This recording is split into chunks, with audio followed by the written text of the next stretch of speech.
बहुत स्वागत है रणदीप सुरजेवाला जी आपका TV9 भारतवर्ष के इस सत्ता सम्मेलन में। और देखिए, हमने यहाँ एक बड़ा सवाल रखा है, कांग्रेस पार्टी का कायाकल्प। कांग्रेस पार्टी का कायाकल्प क्या होने वाला है और किस तरह से होने वाला है? क्या है प्लान ऑफ एक्शन? पहले तो आप दोनों ने मुझे साइड में क्यों बिठाया है? TV9 तो समावेशी है, पर आपने कांग्रेस को अलग थलग कर रखा है। कहीं आप घिरा हुआ महसूस न करें इसलिए। अच्छा, देखिए, आप इतने हाजिर जवाब पत्रकार हैं कि मैं निरुत्तर हूं, पर मैं आपके प्रश्न का जवाब दूं। कांग्रेस एक राजनीतिक दल तो है, पर कांग्रेस उसके साथ साथ एक विचारधारा भी है, और वो विचारधारा है जो इस देश की रगों में सदैव सदैव से है।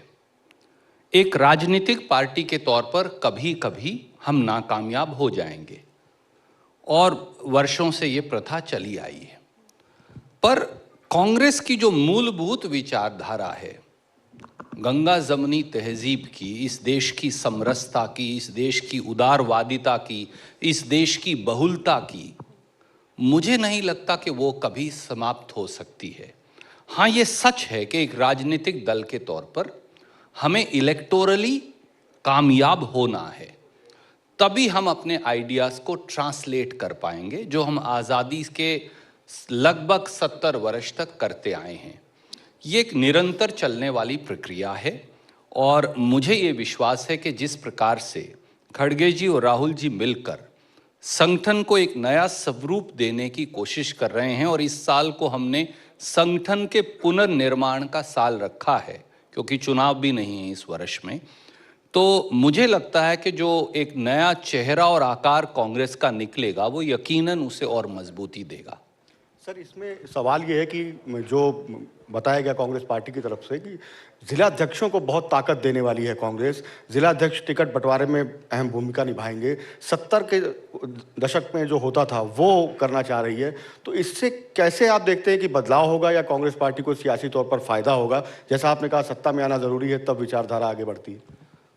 विक्रांत जी, हमने रायपुर में कांग्रेस के कॉन्स्टिट्यूशन में लगभग आमूलचूल बदलाव किया था। TV9 ने उससे रिपोर्ट भी किया था। श्री राहुल गांधी, जो उस समय कांग्रेस के अध्यक्ष थे और आज भी वो सक्रिय भूमिका निभाते हैं, खड़गे जी जो संगठन से निकले हुए व्यक्ति हैं, उनका ये मानना है कि, और मैं क्योंकि उस कमेटी का हिस्सा था इसलिए मुझे याद है, बूथ के ऊपर जो अब यूनिट है इस देश में, वो गांव या वार्ड है शहर का। तो हमने पहली बार ये कहा कि हम वार्ड और शहर कांग्रेस कमेटी का पुनर्गठन करेंगे, उसके ऊपर एक मंडल कांग्रेस कमेटी बनाएंगे, फिर ब्लॉक कांग्रेस कमेटी, फिर जिला कांग्रेस कमेटी। जब इस हायरार्की से, जब इस प्रक्रिया से जो व्यक्ति जिला अध्यक्ष होगा, उसको ये अधिकार होना चाहिए कि वो चाहे जिले में कांग्रेस के कैंडिडेट्स को चुनने की बात है, लोकसभा, राज्यसभा, पंचायत समिति, नगर पालिका, नगर परिषद, जिला परिषद इत्यादि, या फिर कांग्रेस के जो नियम और नीति हैं उसकी निर्धारणा है, उनको सशक्त करना है, उसमें उसकी एक प्रमुख भूमिका हो, ऐसा कांग्रेस के अध्यक्ष का भी, विपक्ष के नेता का भी मानना है, और हम इस समय उसको एक नया स्वरूप देने में लगे हैं। सर, रायपुर में जो आपने अभी कहा कि रायपुर में बहुत सारी चीज़ें तय हुई थी, लेकिन वो लागू होती तो दिखती नहीं है। उसमें कहा गया था जो 5 साल एक पद पर रहे फिर वो हट जाएगा, वो लगातार कंटिन्यू हो रहा है। तो रायपुर की जो तय किया गया रायपुर अधिवेशन में, वो इतने दिन बाद भी इम्प्लीमेंट क्यों नहीं हुआ, ये सवाल तो कांग्रेस कार्यकर्ताओं के दिलों पे आता है। देखिए, एक और वहाँ बात कही गई, 50 अंडर 50, यानी आधी कांग्रेस 50 वर्ष से कम की हो। मैं तो उस आयु सीमा में आता भी नहीं।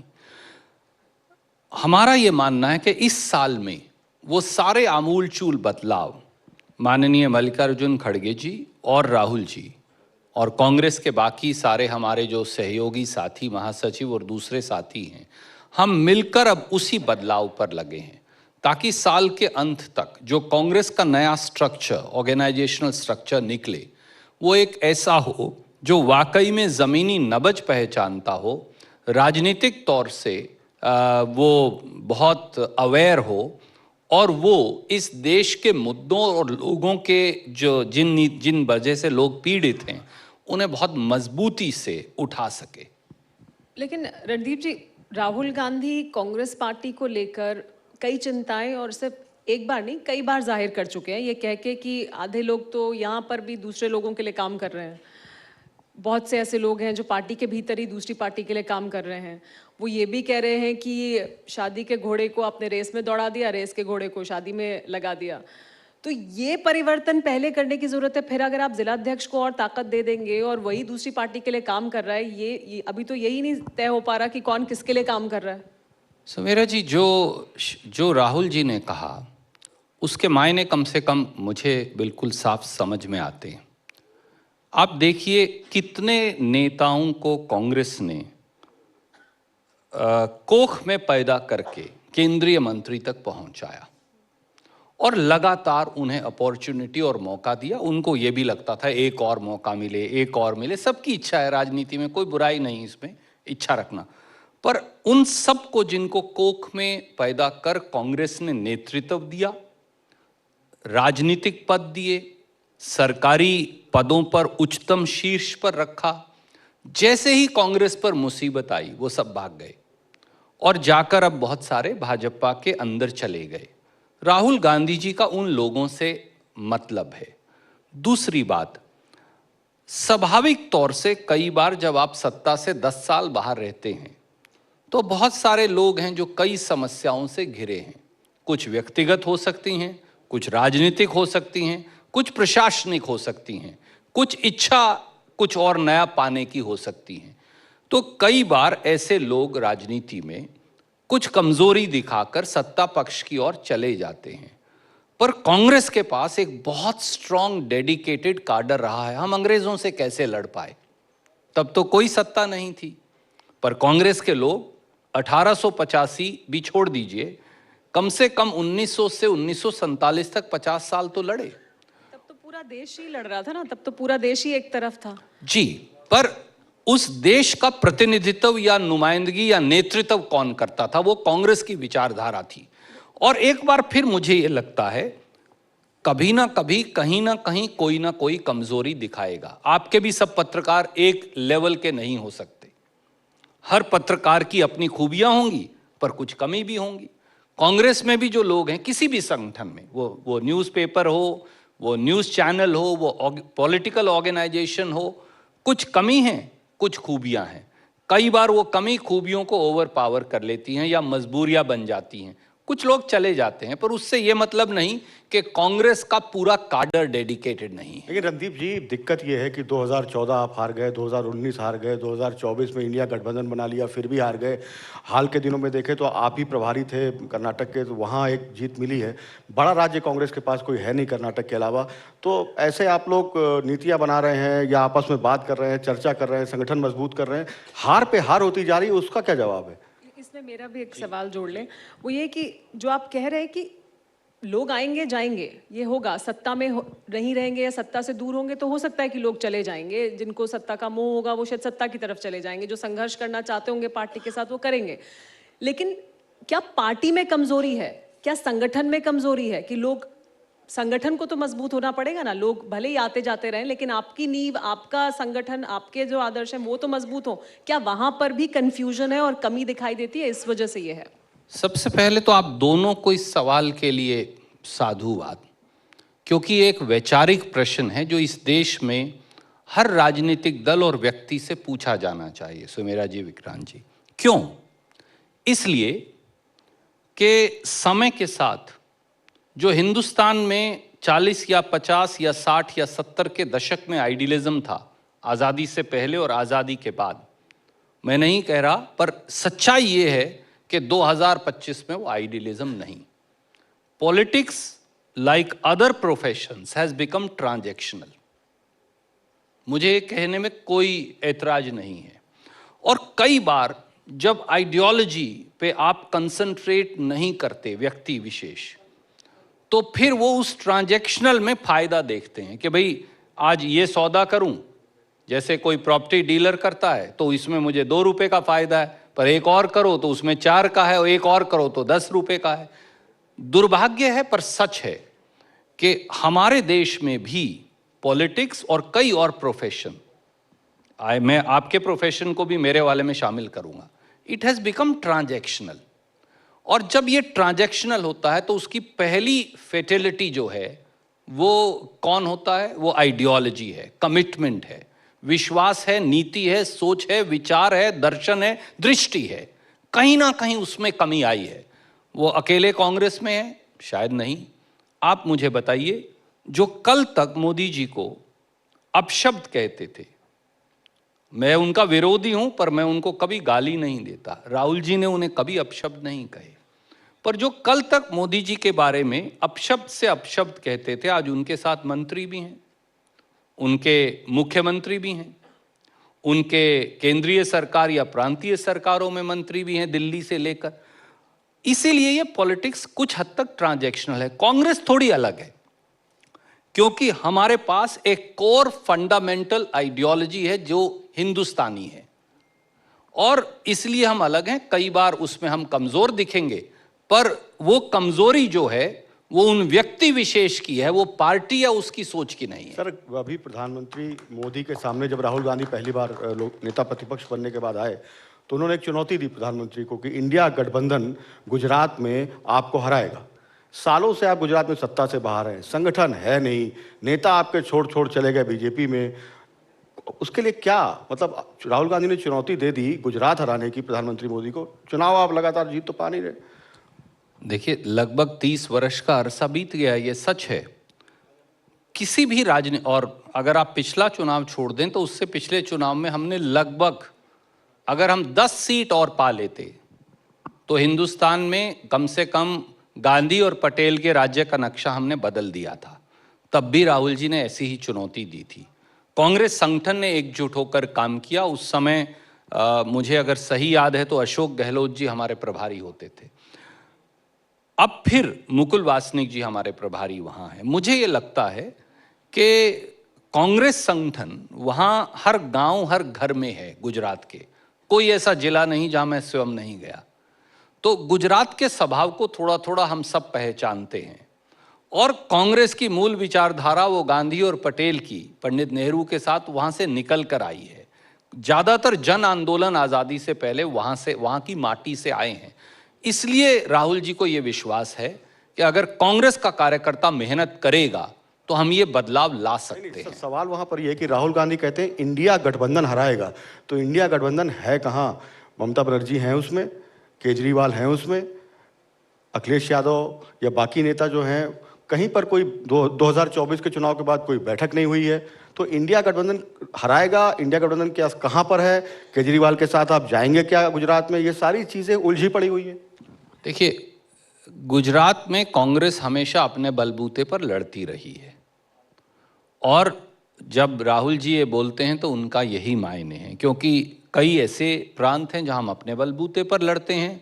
बिहार में जैसे हम आरजेडी के साथ मिलकर लड़ते हैं, कहीं हम तमिलनाडु में डीएमके के साथ मिलकर लड़ते हैं। तो जहां हम पुराना यूपीए तो है, जो नया इंडिया गठबंधन आपने बनाया वो तो छिन्न भिन्न हो गया, ऐसा दिखता है। तो ये दो सवाल ममता बनर्जी कहती हैं कि नेतृत्व हटा दीजिए, टीएमसी की ओर से कहा जाता है राहुल गांधी नेतृत्व ना करें। अभी हमारे यहाँ भगवंत मान आए, उन्होंने राहुल गांधी को कहा कि ये मिसाइल लॉन्च ही नहीं हो पा रही है। तो इस तरह से इंडिया गठबंधन कैसे चलेगा? देखिए, आपके 2 सवाल हैं। जहाँ तक गुजरात का सवाल है, कांग्रेस अपने बलबूते पर वो चुनाव लड़ेगी, वहाँ हमें अलायंसेस की आवश्यकता नहीं। कोई लोकल अलायंसेस जो हमारी पार्टी करना चाहेगी वो उनका निर्णय होता है। कभी कभी हम राजस्थान में भी 2-3 सीटों पर अलायंस करते हैं। अब आ जाइए लार्ज इंडिया गठबंधन के मुद्दे पर। इंडिया गठबंधन एक वैचारिक स्तर पर बनाया गया था। वो भाजपा के विरोध में बनाया गया हो केवल ऐसा नहीं, और हमने उस समय भी एक कहा था। वो उस गठबंधन की विचारधारा थी। देश की 5 या 6 मूलभूत समस्याएं हमने चुनी। बेरोजगारी, जिस पर कोई बात देश में करता नहीं, महंगाई, कंसंट्रेशन ऑफ वेल्थ, आर्थिक असमानता। एक व्यक्ति के पास 1000 करोड़ जेब में है और एक व्यक्ति के पास 1000 रुपया है।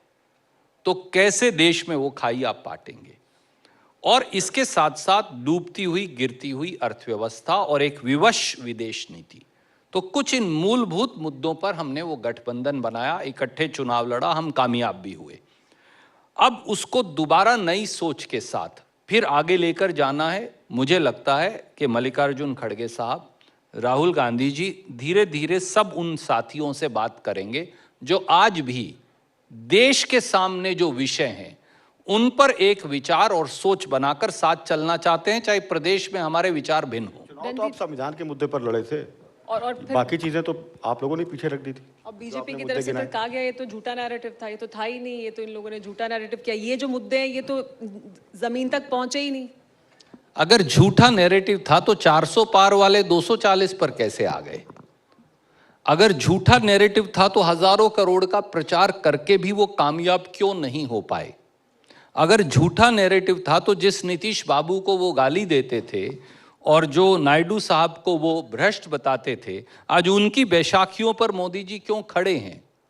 फिर मारें उन दोनों को, निकालें।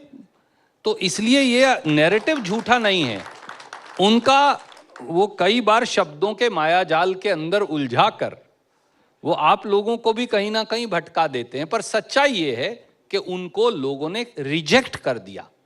272 सीट जिस पार्टी की सुमेरा जी नहीं आती, उसके पास 200 हो या 150 हो या 100 हो, वो सब संख्या का फर्क हो सकता है, पर उन्हें बहुमत ने नाकारा है। पर फिर सुरजेवाला जी, आपके पास 99 है तो आपको भी रिजेक्ट कर दिया, फिर आपको तो उनसे ज्यादा रिजेक्ट कर दिया। मैं तो ये तो इसलिए तो हमने सरकार नहीं बनाई। लेकिन सर देखिए, जो नैरेटिव की बात हुई जो उस आधार पर अगर रिजेक्शन हुआ, लेकिन अगर जो नैरेटिव की बात हुई उसमें बीजेपी का कहना है कि ये नैरेटिव बनाया गया और इस नैरेटिव के लिए तो विदेश से पैसा आया, सोरोस ने पैसा भेजा, कांग्रेस पार्टी वो पैसा लेकर आई, वो तो पूरा नैरेटिव बता रहे हैं कि ये हुआ। मैं आज टीवी 9 के चैनल पर ये कहना चाहूंगा बहुत जिम्मेवारी से। देखिए, अब 11 साल से वो सत्ता में है, उनके पास कोई भी सबूत है तो वो उनके पास ईडी है, उनके पास सीबीआई है, उनके पास इनकम टैक्स है, उनके पास पुलिस है, उनके पास आईबी है, उनके पास रॉ है, उनके पास एम्बेसीज हैं, उनके पास फॉरेन अफेयर मिनिस्ट्री है, उनके पास होम मिनिस्ट्री है, सब कुछ तो है। तो आप एफआईआर दर्ज करके कार्रवाई करो, सिर्फ और सिर्फ। और जब आप कार्रवाई इसलिए नहीं करते कि पैसा जो है वो आपके नेताओं और संगठन, भाजपा के नेताओं और संगठनों, उनके संगठनों के पास आया सोरोस का, और इल्जाम हम पर लगा रहे हैं, तो भैया पर्चा दर्ज करो, तफ्तीश करो। अगर अदालत से करवाना चाहो अदालत से करो, आईबी से करवाना आईबी से करवाओ, रॉ से, सीबीआई से करवाओ ना। सर, एक राष्ट्रीय मुद्दा पर ले जाते हैं आपको, आजकल बड़ा चला हुआ है, राणा सांगा साहब। आपकी पार्टी का स्टैंड समझ में नहीं आता है। राज्यसभा में प्रमोद तिवारी कहते हैं कि वो हीरो हैं हमारे, खड़गे साहब कहते हैं कि वो रामजीलाल सुमन जो सांसद है जिन्होंने बयान दिया वो दलित हैं इसलिए उनके साथ ऐसा किया जा रहा है। तो दोनों कार्ड खेलते हैं आप लोग, और बीजेपी इस बात को क्रिटिसाइज भी कर रही है कि कांग्रेस पार्टी राणा सांगा के मामले को जातिगत तरीके से जोड़ रही है और दलितों का सहारा ले रही है। विक्रांत जी, 3 इसके एक एक लाइन के 3 बातें बहुत प्रासंगिक सुमेरा जी इससे उठती हैं। पहली बात, हर बार जब हम बोलते हैं गरीब की जेब की बात करो तो वो औरंगजेब निकाल लेते हैं जेब की बजाय। जब हम ये कहते हैं कि इतिहास जो है वो क्रूर हो सकता है पर वो सीखने की चीज है, वो कहते हैं हम इतिहास और मौजूदा वर्तमान दोनों मिटाना चाहते हैं। अब वो औरंगजेब की कब्र खोदना चाहते हैं इस पूरे राणा सांगा मामले में। तो मैं आज आपके चैनल पर कहता हूं, फडणवीस जी का जिला है, फडणवीस जी की कॉन्स्टिट्यूएंसी है, वो मुख्यमंत्री हैं, मोदी जी प्रधानमंत्री हैं, ले जाओ बुलडोजर उखाड़ दो। आप खुद ही अपने, ये पहली बार है कि सरकार दंगे करवा रही है, ये तो मैंने ऐसा कभी देखा नहीं। ये कभी रोजगार पर क्यों चर्चा नहीं करते संसद में? ये चर्चा ये क्यों नहीं करते कि आईआईटी और आईआईएम से भी जो बच्चे निकल रहे हैं उनमें से 3/4 को नौकरी नहीं मिल रही? ये चर्चा क्यों नहीं करते कि देश में बेरोजगारी की दर, पढ़े लिखे बच्चों में 30% से 40% बेरोजगारी है। ये चर्चा क्यों नहीं करते कि 400 का गैस सिलेंडर 1000 का हो गया, भैया 56 रुपए वाला डीजल 95 पार कर गया, 76 या 71 रुपए वाला पेट्रोल 100 को पार कर गया, दाल और खाने का तेल जो 60 और 70 रुपए का था वो 150 रुपए का हो गया। लोगों की जिंदगी को तो ये प्रभावित करती हैं। राणा सांगा, नहीं सर, छत्रपति शिवाजी हमारे पूजनीय हैं। राणा सांगा आपके लिए पूजनीय हो सकते हैं, सुमेरा जी का या मेरा या किसी और का विचार भिन्न हो सकता है।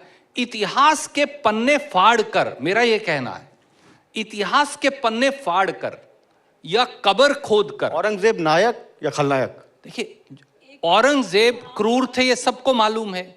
अगर इतिहास क्रूर है, माफ कीजिए मैं अब आपसे पूछता हूं, दलितों को हमारे देश में वर्षों तक पानी नहीं भरने दिया जाता था कुएं से, उनको लोग छूते नहीं थे, छूकर नहाते थे दलित और आदिवासियों को, दलितों के साथ अत्याचार होता था। बीजेपी के लोग तो आज भी उनके मुंह में पेशाब करते हैं मध्य प्रदेश में। आज भी दलितों को घोड़े पर चढ़ने की गांव में इजाजत लेनी हो तो पुलिस के साथ जाते हैं। तो क्या उन सारे गांव वालों को या लोगों को गिरफ्तार करके उनके मकान पे बुलडोजर चला दें? इतिहास क्रूर हो सकता है, पर इतिहास सीखने की चीज है। आप आज ठीक कर लीजिए, भविष्य ठीक कर लीजिए, कब्रें खोदकर, बुलडोजर चलाकर, जेब की जगह औरंगजेब लाकर क्या निकालने वाले हो? सर, आप जो बार बार आपने फिर जांच की बात की, राहुल गांधी बार बार कहते हैं कि हम आरक्षण का जो कैप है उसको तोड़ देंगे, जातिगत जनगणना करवाएंगे। आपकी पार्टी के भीतर भी कई ऐसे नेता हैं, सवर्ण नेता हैं, उनको लगता है कि कहीं ऐसा तो नहीं होगा कि कांग्रेस पार्टी का सवर्ण वोट दूर छिटक जाएगा उससे? उसके लिए कोई रोड मैप है आपके पास, या छोड़ दिया आपने कि आपको बस ओबीसी की राजनीति करनी है, मंडल और कमंडल की जो राजनीति थी उसी तर्ज पर आ गए आप? और उस पर बीजेपी का ये आरोप भी है कि मंडल कमीशन पर तो 10 साल तक आप ही लोग बैठे रहे और अभी आपको जातीय जनगणना की चिंता है। पहली बात तो ये तीखे सवाल कांग्रेस से जरूर पूछे जाने चाहिए। आप दोनों को इन तीखे सवालों के लिए साधुवाद। तो पहले मैं सुमेरा जी के प्रश्न का उत्तर दूंगा, फिर आप पर आऊंगा।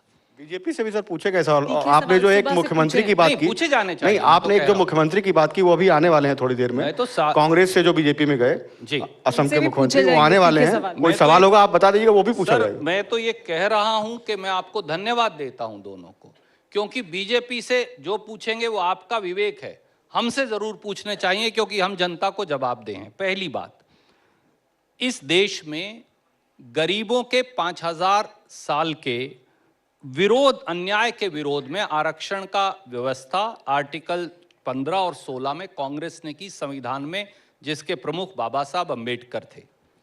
1993 में 27% आरक्षण मंडल कमीशन का कांग्रेस की सरकार ने दिया। 2006 में 22 जनवरी 2006 को पिछड़ों को शिक्षा में आरक्षण कांग्रेस पार्टी ने दिया। बीजेपी ने क्यों नहीं दिया जब उनकी सरकारें थी? दूसरी बात, जब राहुल गांधी जातिगत जनगणना की बात करते हैं तो ये ब्राह्मण के खिलाफ नहीं है, राजपूत के खिलाफ नहीं है, स्वर्ण के खिलाफ नहीं, मैं बस पूरी करता हूं मेरी बात, स्वर्णों के खिलाफ नहीं है। हमारे जो स्वर्ण भाई बहन हैं वो हमें प्रिय हैं।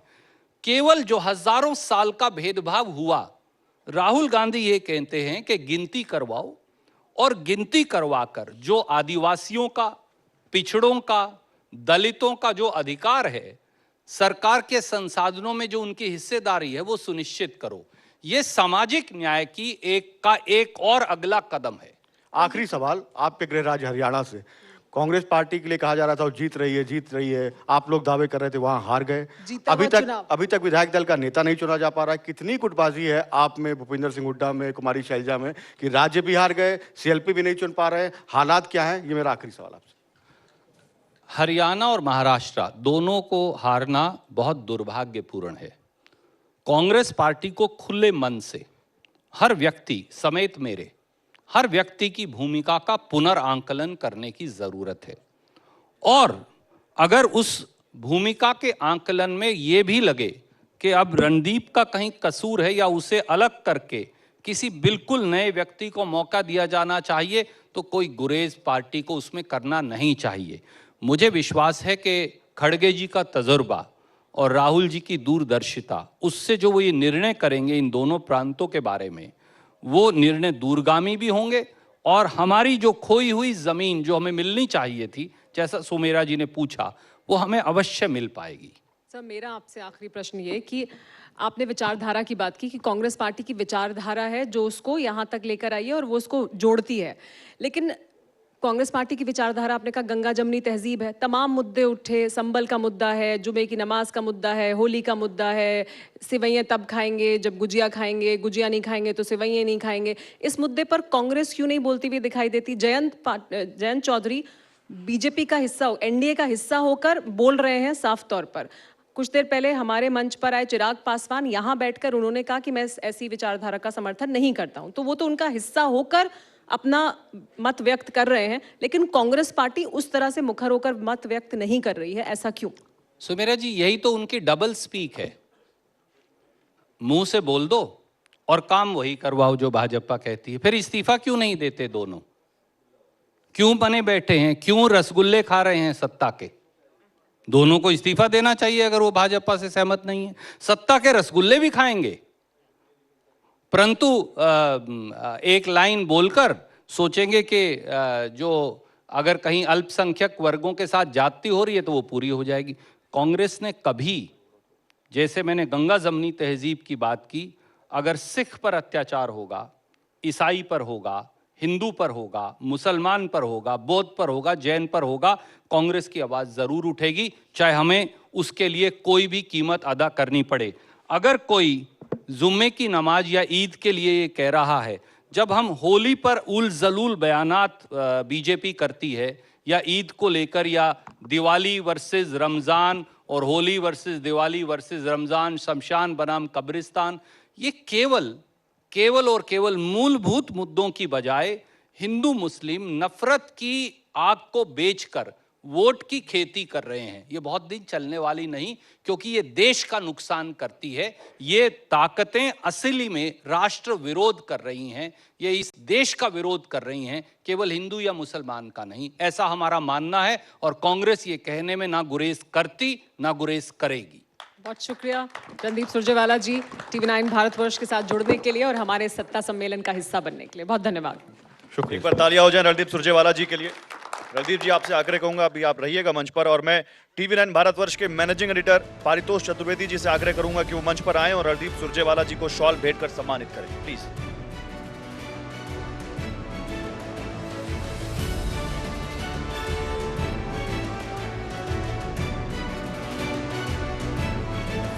तालियां।